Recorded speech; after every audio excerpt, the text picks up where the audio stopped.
Hi, and welcome to Grizzly Talk. I am your host, Megan McKay.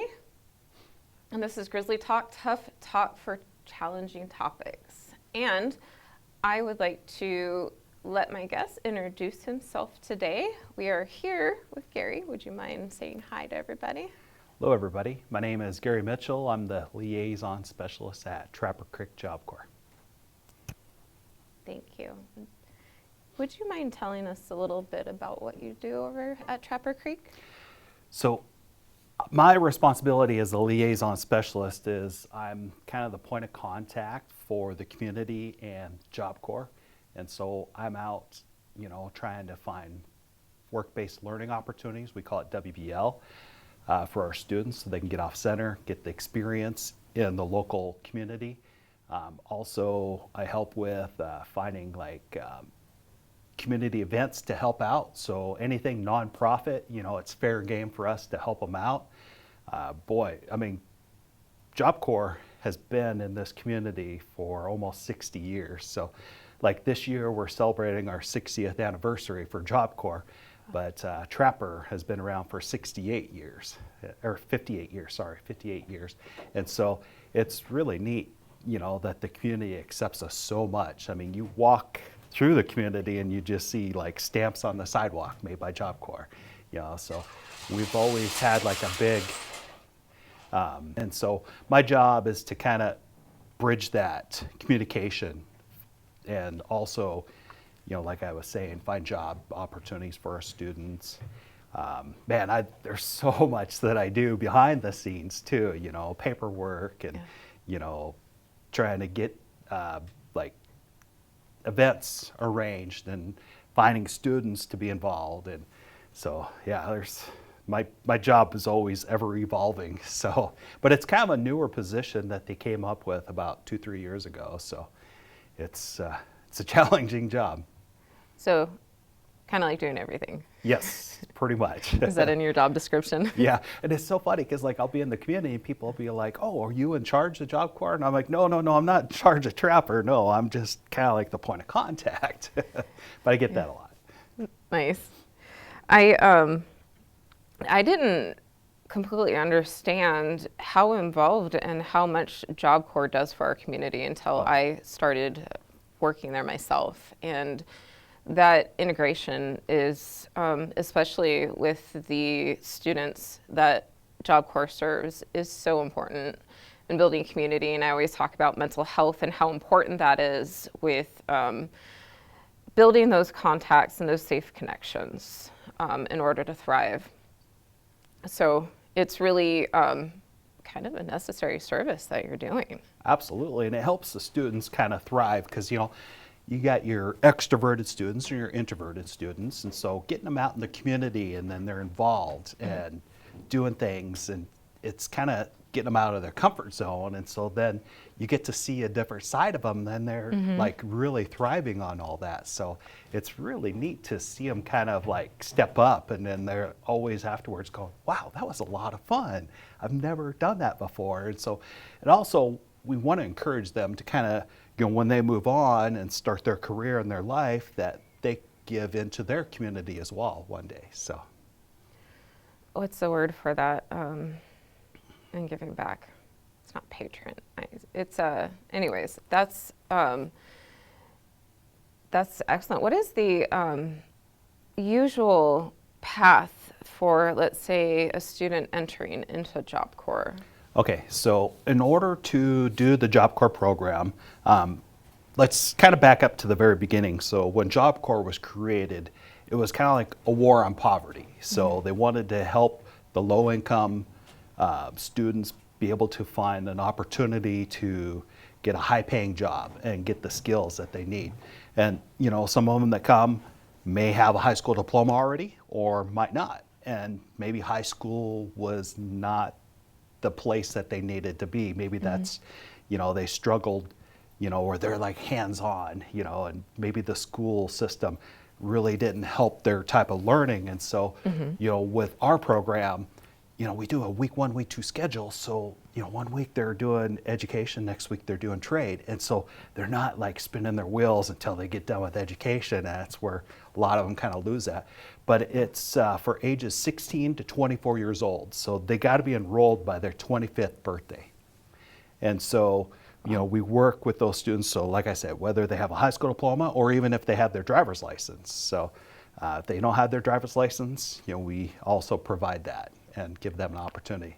The cool part, I always tell the students, what's really cool is you get to drive a 2023 Dodge Charger. I mean, geez, they're excited about that. Yeah, sitting on the parking lot. I always pass by it every day. It's nice. It was funny because one time I was out on a fire and I was able to take one of the Dodge Chargers, and I was kind of there gassing up, and there's this guy in the public, and he's like, "Dodge Chargers, huh? Forest Service?" And I'm like, well, we're given the opportunity to get a sedan. And so when you have a list of these sedans to choose from and you see Dodge Charger, of course you're going to choose Dodge Charger, but they're all like the same lease amount, so it doesn't really matter, but still it kind of makes them realize, and then they're like, oh, okay. So you help them get kind of established and build adulting skills in a sense. Coming from these disadvantaged backgrounds, typically where they aren't exposed to anything modeling or representing that structure to be a productive member of society, in a sense. I was a disability coordinator for a while when I was teaching in the education program there at Trapper, and we always accept whatever accommodations that students had and whatever their former high school, junior high was. And so there's like a drop-down list that we can sit down with the student and offer them extra time, secluded testing, unlimited time. That way they have the ability to kind of sit down and work on it. And it's kind of a self-paced program. As long as they're not spinning their wheels, they could take as long as they need, but they got up to 2 years. So it's a 2-year program. Wow. And so, we always kind of, give them that encouragement. But just having that structure, routine on center really helps them focus. And, a lot of students never really had that. First of all, like in the public school system, you're got to get from point A to point B in a certain period of time. And a lot of those students start to fall behind.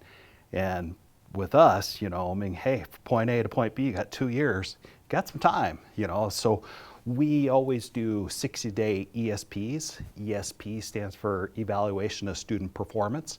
And so they're graded in education and trade and in the residential living in the dorms. And so, we have a color system that really helps. This is, like the public schools, it's, hard, like, if a student gets in trouble, they're suspended. Well, with us, this color system is a great way to discipline our students that are just not buying into the program. And so we have the colors where when they first enter, let's talk about that, they're in green. And so for 30 days, they're learning everything, learning the rules, learning all the expectations. And the first 4 weeks, is just that orientation. And then after that, then they get that chance to go into trade, pick their trade and stuff, but we can talk about that later. But after that first ESP, then they're mostly put into the color red. So the color red represents, like, if I were to go to work and do my job and come home, I don't work harder than anybody else, but I just do my job, that's a red student. The next color up is silver. I'm the type of student that comes in, I work a little bit harder, I show leadership skills, I come to work early, I maybe stay a little later to kind of finish up a project. They're the type of person you want to lean into. And then our gold student, which is the top color, they're the ones that, like, if the instructor were to step out, they could step in as a leader and then run the show without skipping a beat. Nice. Now, the negative colors. So we have the blue, so that's one step under red. So this is the type of student that, goes to work, maybe the next day they're a little late, maybe they're late again, they aren't working very hard, you have to remind them, and you might have to remind them yet again, hey, come on, pick up the pace. Eventually, if they keep at that pace and they don't change, they're going to get fired. And then pink is one of the worst colors. So that is where they show up to work one day, next day, they don't even show up. They don't even call. They're going to get fired. And so, when they're in those, we have like a PIP. So it's performance plan. It's like a toolbox that we give the students. And so in order for them to, be successful, we give them this, toolbox. And if they don't fulfill it, or anytime a student gets in trouble, they're put in white. And that's the worst color to be in. So that's where you're given restrictions, like they can't go outside the dorm after 9 o'clock. We can't go off campus. And so they got to fulfill some community hours on center, and then got to do a contract. And once they fulfill that, then they're put into a color below what they were. And so that color system really helps the students kind of learn, okay, there's a line on the ground, I can't cross it. They like to test the boundaries. And so it kind of teaches them, okay, I accept that, they're trying to teach me something, I need to learn from it and move on. There's some that like to test more than others, and I think it really helps with that.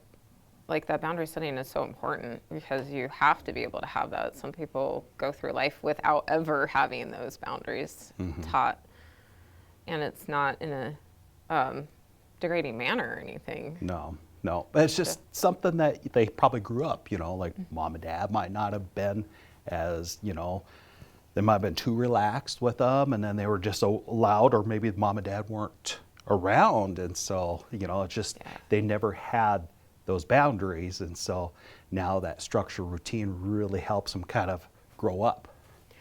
And there's a lot of priority, from my understanding, given to individuals who come from foster homes and other really struggling. What are the other ones that are prioritized? So anybody who's homeless as well. Okay. Yep. And so if we find out a student is homeless, it's like, boom, we get them right in. And so that way they have that, some of them, boy, they're just happy to be there, safe. Yeah. It's warm. They got, shelter, food, all that's free. That's the cool part about this program, is it's no cost to the student. Everything is free. And so free education, free training. So when they lead the program, it's just like, wow, they got all this training. So now they can go out and look for a job that's, 20 plus an hour. Depends on which trade they go into. Life-changing. Oh, absolutely. And that's what I love about it the most, is that it is so impactful. And there are aspects of it, too, that really help certain populations. And so you were talking about those who don't fit into the framework of school, the school structure, the school schedule, the school supports, which whenever I talk about education in the system, I know the teachers out there are overloaded and doing their best. The students out there are doing their best typically, and sometimes they fall through the cracks because the structure might work against them or not support them, or the grading system doesn't work, or they don't really understand what's going on with the student. So what kinds of individuals do you notice are being helped more than others? The ones that, I guess the ones that you would see struggling the most, you want to go out there and help them. And sometimes they're very defiant and no, I don't need any help. I don't need any help. But, as they start to get to know you, then they start opening up a little bit more. And, some of the stories I've heard from some of those students, you're just like, wow, how are you still operating? It's just crazy. Some of the home life that some of the students came with. Yeah. Or others, they had a normal home life, and, they were from a small town, dead-end jobs. They're like, I can't afford to go to college, but this is an opportunity. But the ones that, struggle the most, you try to help the most too. Yeah. But I would say the ones that are proactive in seeking the most, They're the ones, I guess, what do you say, for a little baby bird, the loudest mouth gets fed kind of thing.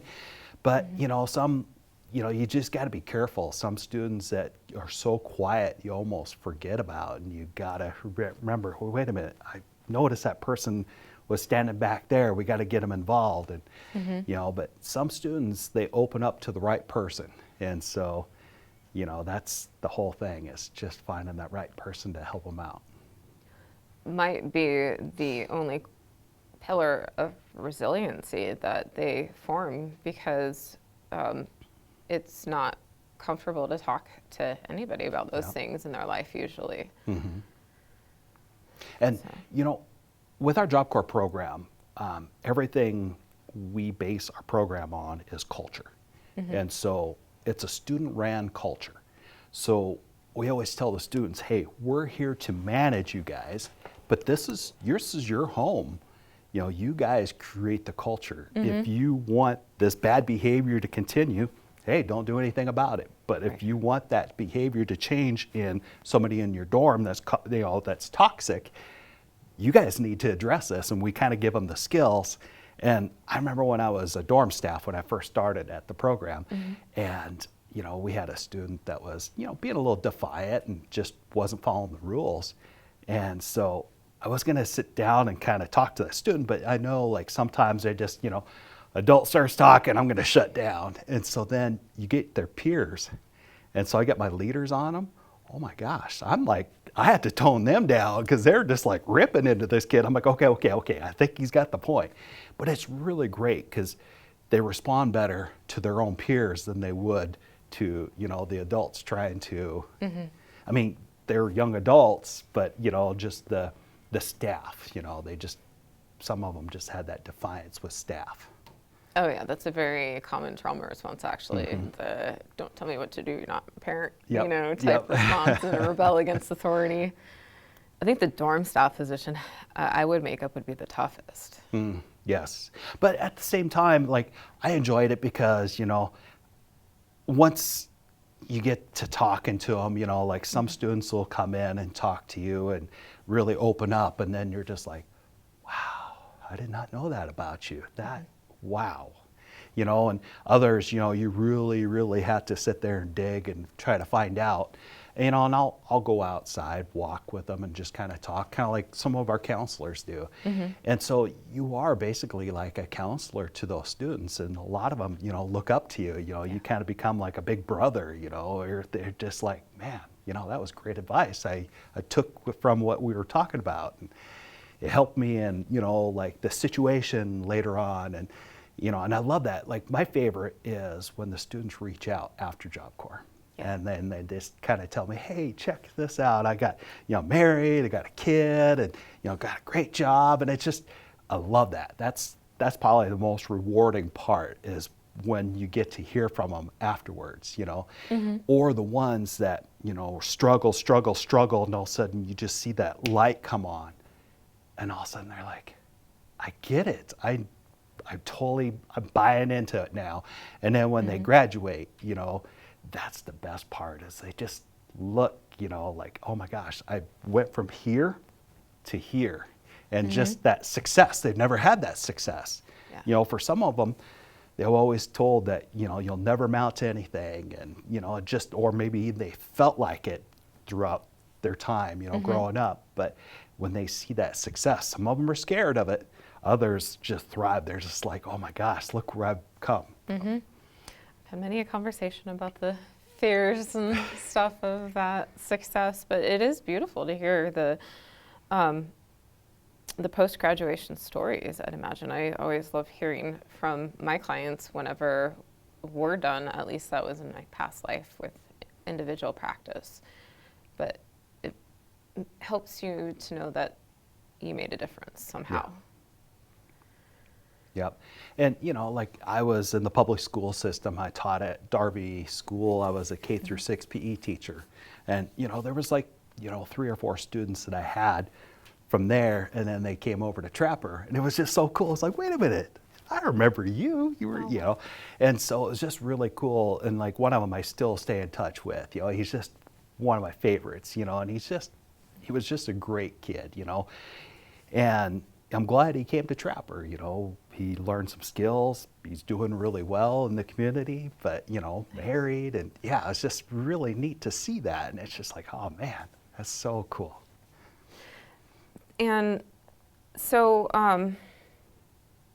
and when you get into the program and reeling it back a little bit, and you go through the first 30 days, you're more assigned to education, from my understanding. Is that correct? No. So when, first 2 weeks, the students are going to be involved in training.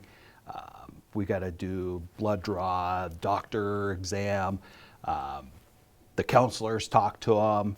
We do all that for those first 2 weeks. The week 3, 4 is when they go through job shadowing. So Nice. they'll go, we take them through all 9 of our trades that we have on center. And then once they do that, the next day they pick 3 trades to try from. And they'll try each of those trades one day. And then on that 4th week, that last day, they pick which trade they want to go into. And so some of them, I've had one student, she went into welding. She was mine said, I'm going to go into carpentry. But when she went into that welding trade, she was like, wait a minute, I like this. And so she, went into that and, did really well. But yeah, it's just that, those 4 weeks, so the job shadowing, it just gives them that opportunity to try out because, maybe when they first got there, hey, I just wanted to do firefighting. And then realize, I could be a welder and still do firefighting, during the, time when fire season's over. And then when fire season, talk to the boss, yep, go ahead, go fight fire, that kind of thing. So it's really neat with being a Forest Service Job Corps. We're one of 24 Forest Service Job Corps centers.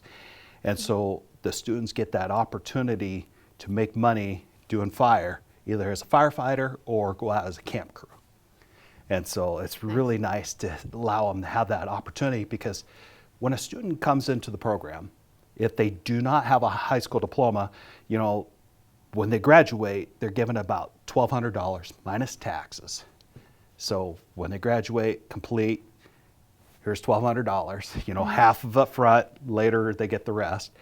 But that's not much to get started. And so, and if they have a high school diploma, then it's right around $600-800 minus taxes. So then, that's not a lot to get started. So by them participating in fire, and this also helps the Forest Service because, in order to get more employees into the Forest Service, this is a great opportunity for Job Corps. It's like these students, they love it, that firefighting experience. I mean, I did it growing up. I was, started when I was 19.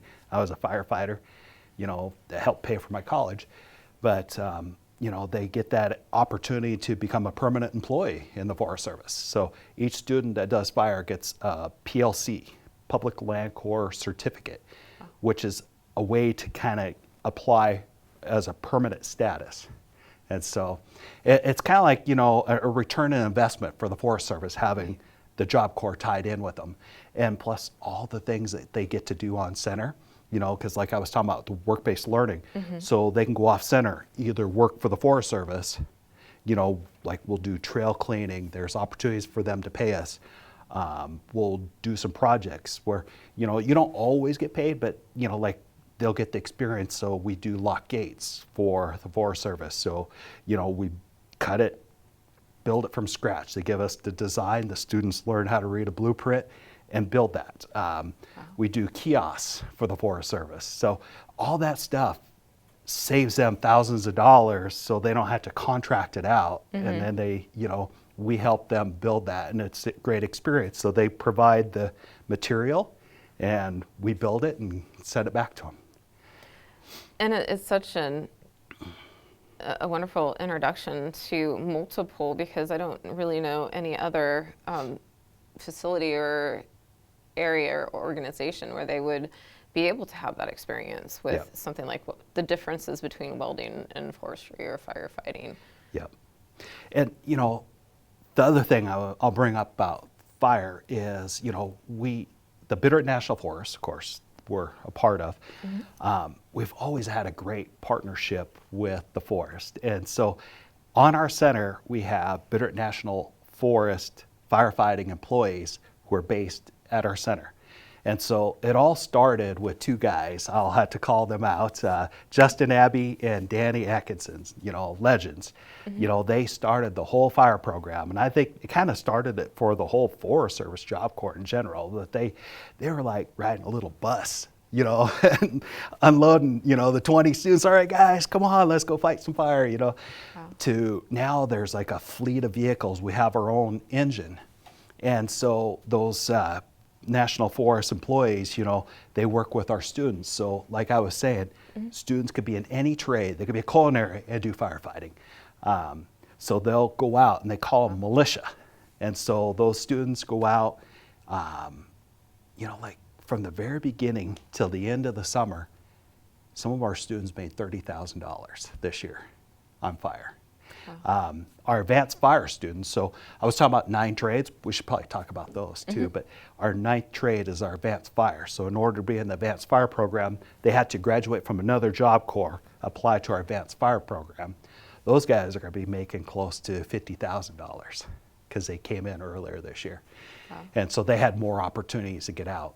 But so the 9 trades that we have on our center that the students can choose from is, I'll go kind of an alphabetical. So we got culinary arts, we have the electrical trade, facilities maintenance, forestry conservation and firefighting, and then we have welding.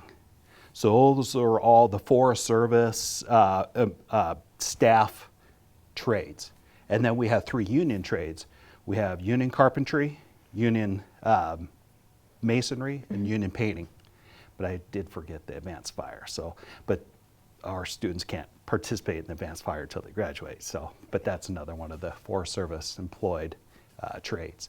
But yeah, so those 3 union trades, and that's great part about the union trades is, all of them are in the union. So with the union trades, they have people all over, they can line them up. Right. So the student, hey, you want to work out in Spokane, our union's based out of there, and they could start them out like, we had a student that started out like $28 an hour. And so it was like, boom, right out there.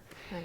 But yeah, so that opportunity to make that money, so $30,000, I mean, they could buy their first vehicle, there's first and last month's rent.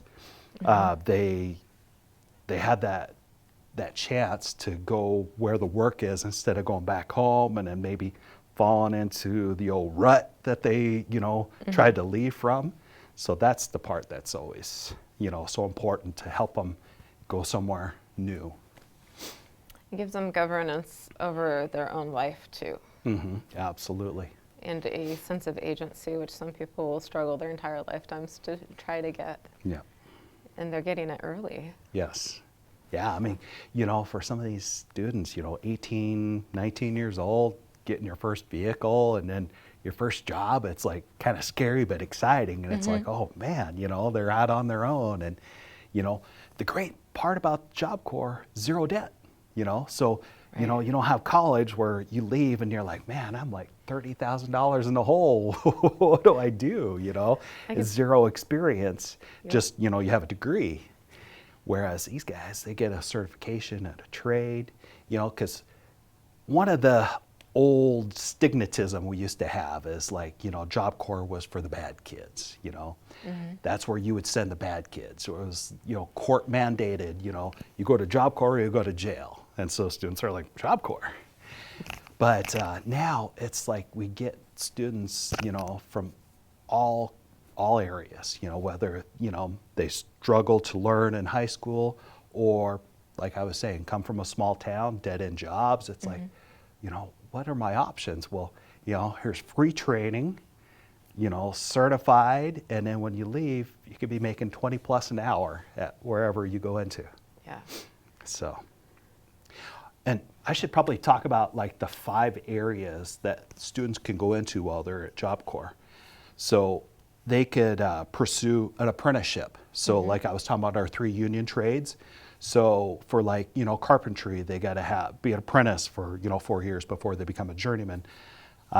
Electrical, same thing. They got to be apprentice before they become, well, I guess 4 years for electrical, 2 years for carpentry.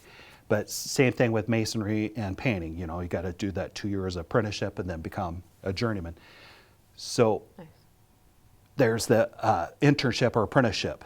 We have World of Work. A lot of students just, as soon as they finish up, they're like, I just want to get to work. So we help them find a job and, get out there and start making money.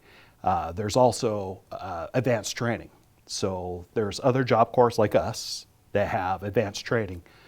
We had some facilities maintenance students who went to Oneonta Job Corps in New York.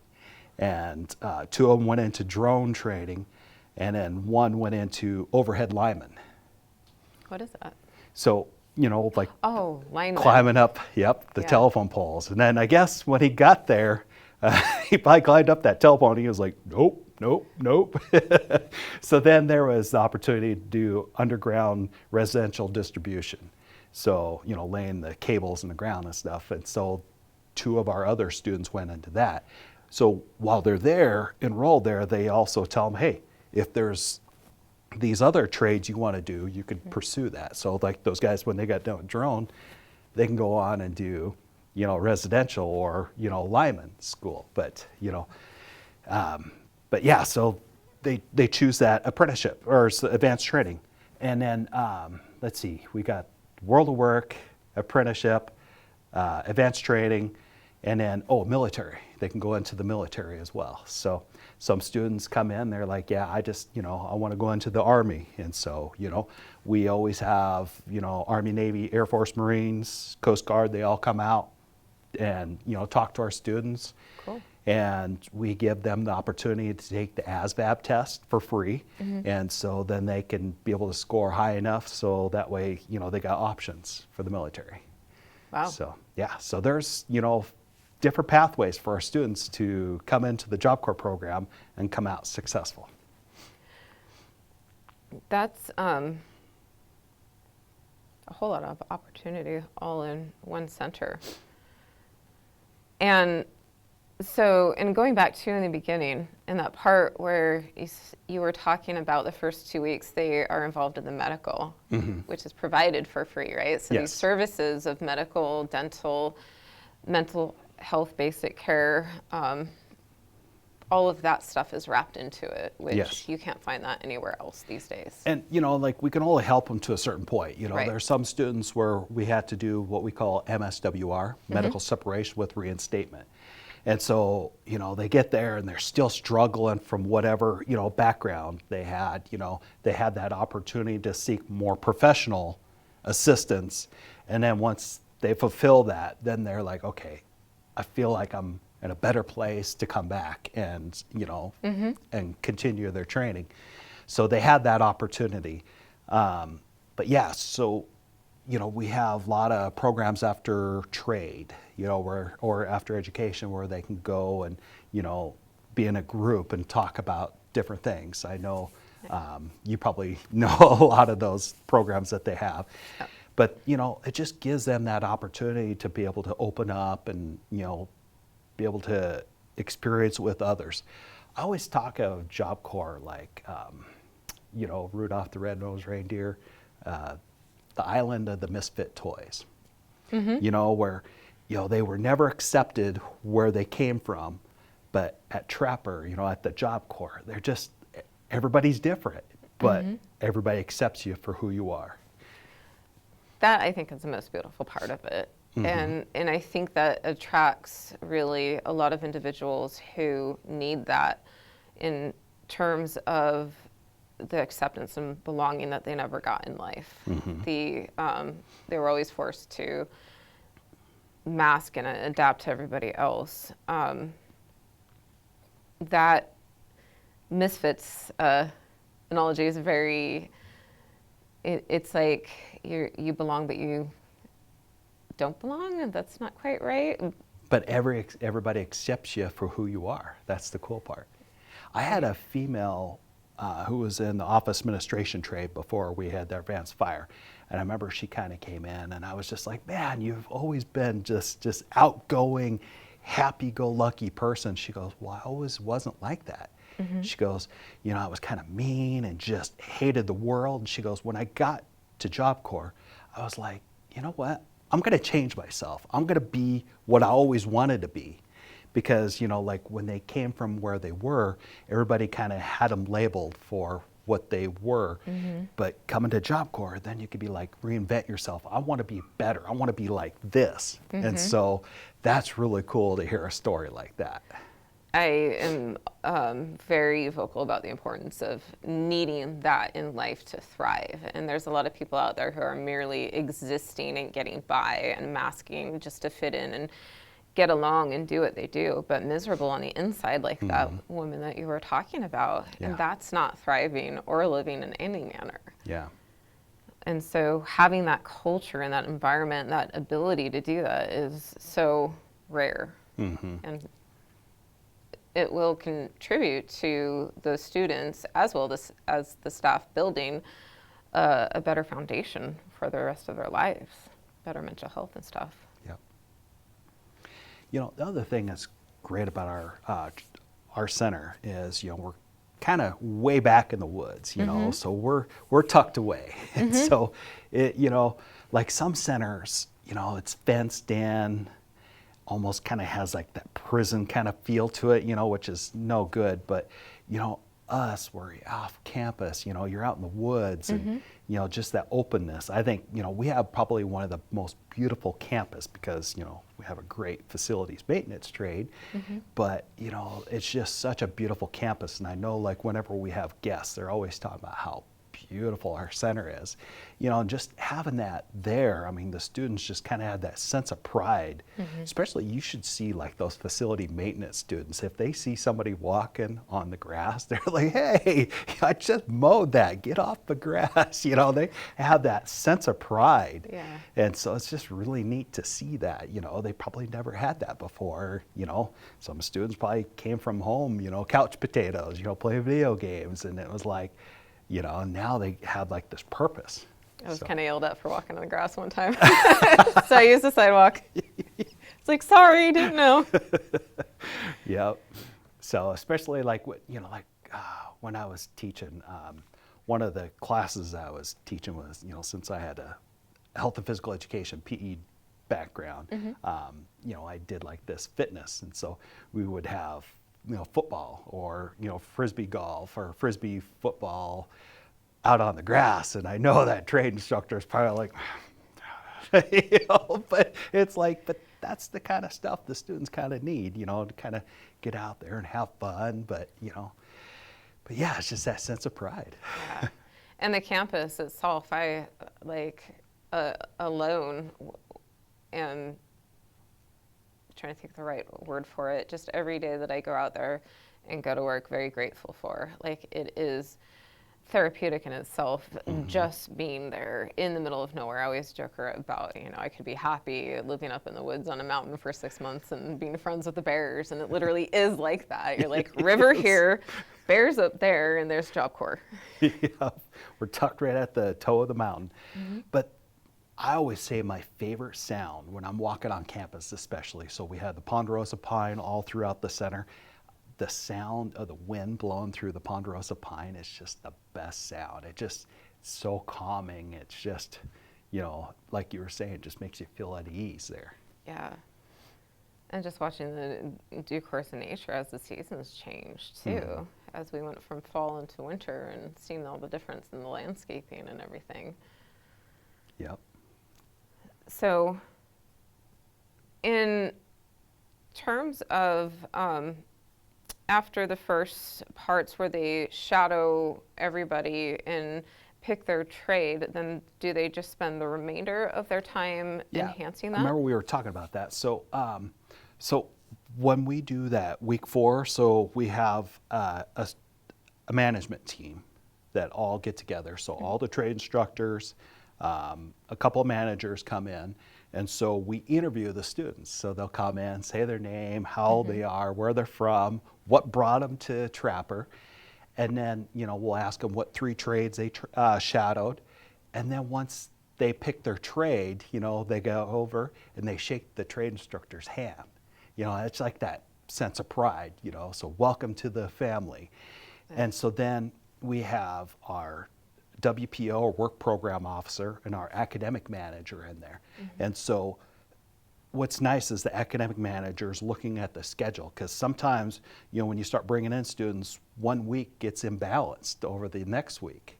And so some trade instructors, it's like, hey, I need all my newer students on this week. And so there's that balance. And so they'll sit down and go, okay, let's put this student, so they'll tell the student, okay, next week you're in trade. And then maybe the next student's like, okay, they got so many students on this week, can I have this student on this week? So then they're all right, now you're gonna be in education next week. And so we try to keep that balance. When I was teaching math for 10 years there, I would be kind of going over to our academic manager and go, man, we are so out of balance right now. Week 1 is just too many students in here, and so then week 2, we need more. So next week, they'll kind of try to get more students in that next week to kind of help balance it. Nice. But talking about that week 1, week 2, so another thing I want to talk about is for our students that come in. So some come in with a high school diploma and others don't.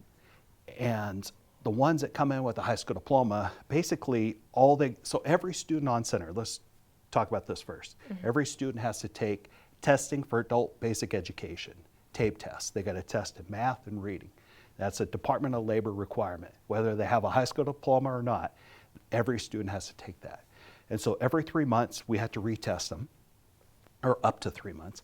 And so each student is going to be working on that. Now, if they test out, they don't have to take it ever again.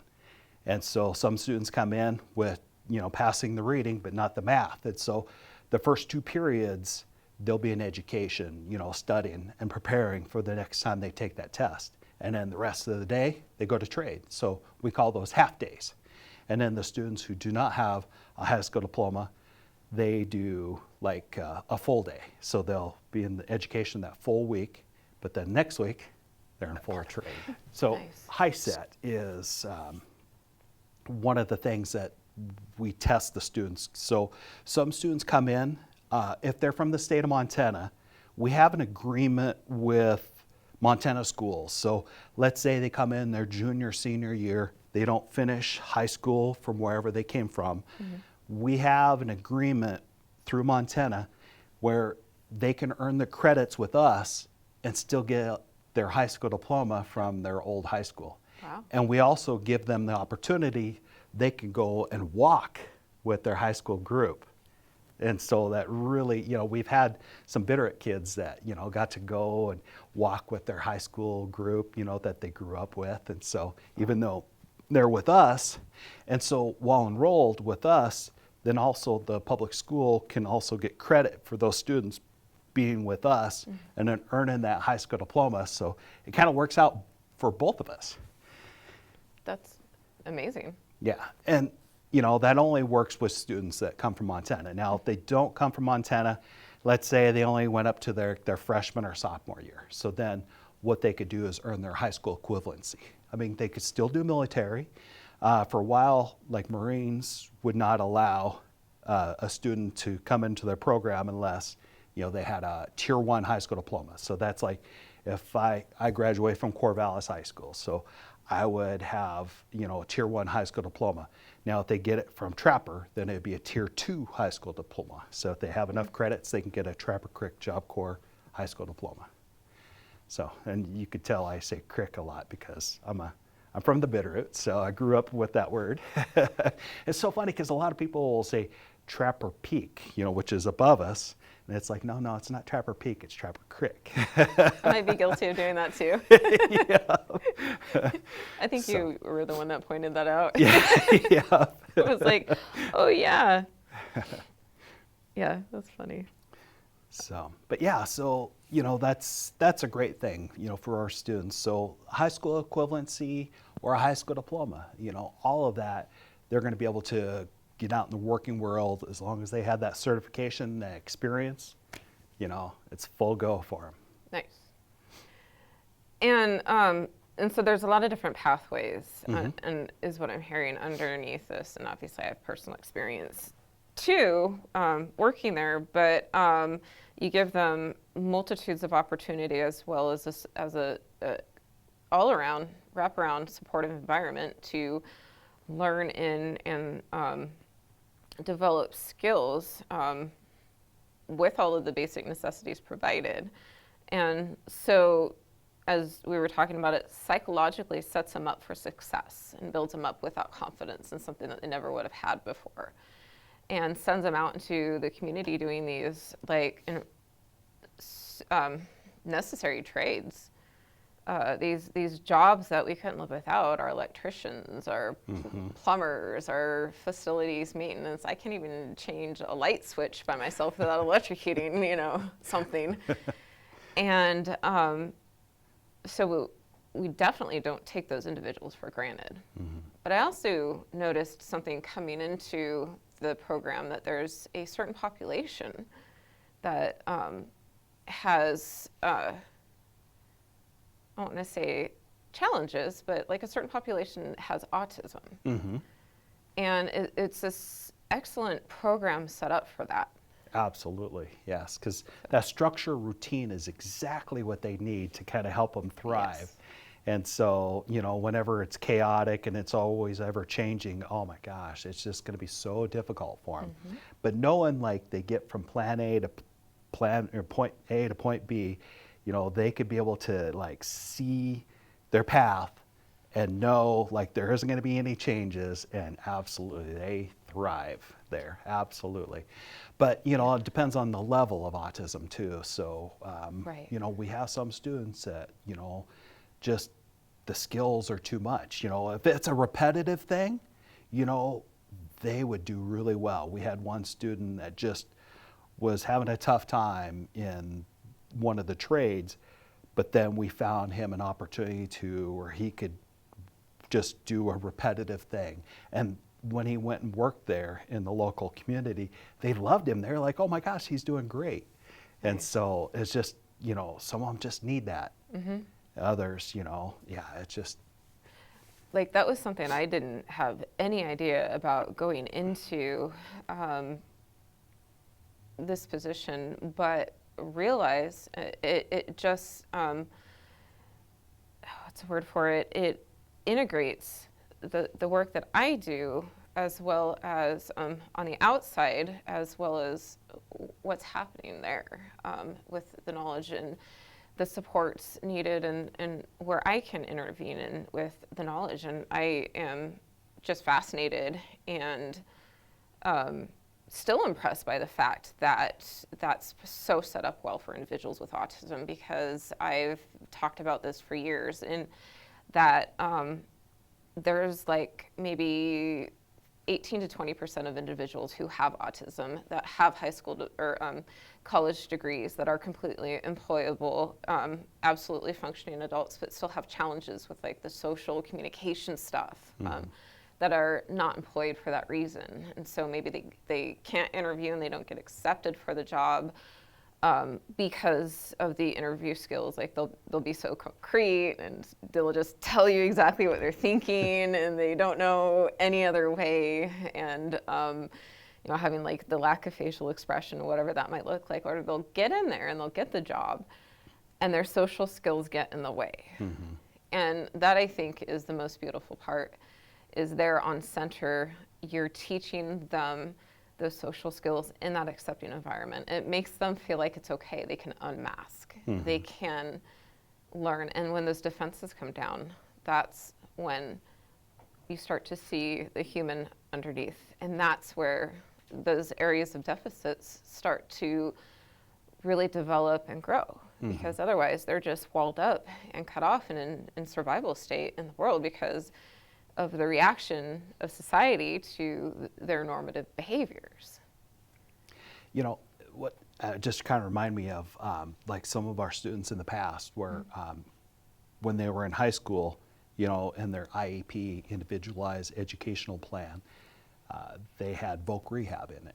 And so when they had that, it was like, oh, perfect. We continue to keep that relationship going. So then when that student, especially the students with autism, when they get out there, they might have that tough time trying to interview. Well, you got voc rehab that helped them with those steps.